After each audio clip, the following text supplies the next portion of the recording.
Christy Semsen. Today's question is, how do you engage and get the attention of very young children during dress rehearsal? I have just started my second year of children's choir at our church. We have a completely different group of kids than I had last year, and almost half of them are first graders. Have mercy. Oh. I've really been struggling with engaging these younger ones in rehearsals and getting them to understand what's going on when we practice our musical. Any tips on making it easier to work with the little ones? Well, God bless you for all those little ones. The good news is, in a few years, those are going to be your old ones, and you're going to have a huge group of old kids. Yay!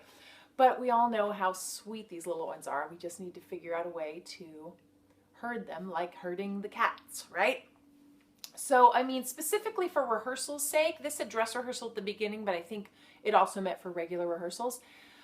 Younger kids aren't actually my strength, but I do have young kids even in with old kids. So the fact that I have kindergartners in the same room with sixth graders, we have to deal with them somehow. So the first thing I would say is having volunteers that are able to help you with those little ones, even when you're running the rehearsal for the other kids. So I would put a designated volunteer for every, 5 younger ones. So standing next to their row, sitting next to them, something like that. And then they can help with the little questions, and they can help them stay on track and not walk away, be the little cat walking away. Or I think the letter said picking dandelions when you're supposed to be playing kickball, that kind of thing, which we all know about.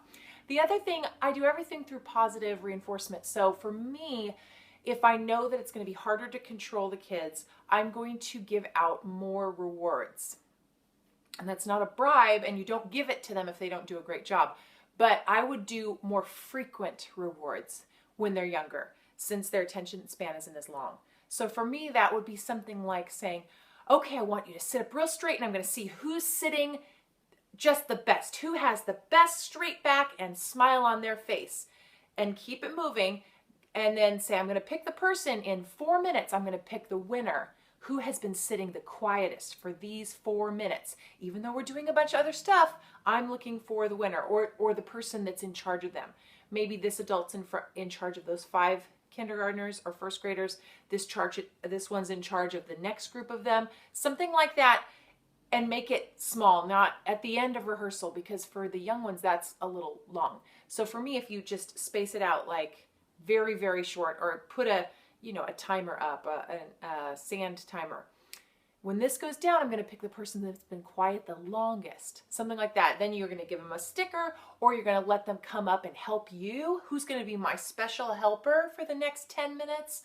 Something like that, with measurable rewards that, can go throughout the rehearsal. Just little segments of time. And you can do that with dress rehearsals too. And really it's the expectations you put on them. Kids often get unruly and distracted when they don't understand what you're looking for. And again, you can't expect a first grader to behave like a 7th grader, but you can. They're used to being in school with more structure and more expectation, so they know what the expectations are. I think you can do it. Just make it more brief. Every 10 minutes, give out a candy prize, or to be eaten later, maybe not during the rehearsal, or they get to come up and help you, things like that. Always positive reinforcement, letting them know what you expect and what kind of behaviors you are going to reward, as opposed to expecting they know and getting frustrated and upset later. So good luck with all those first graders.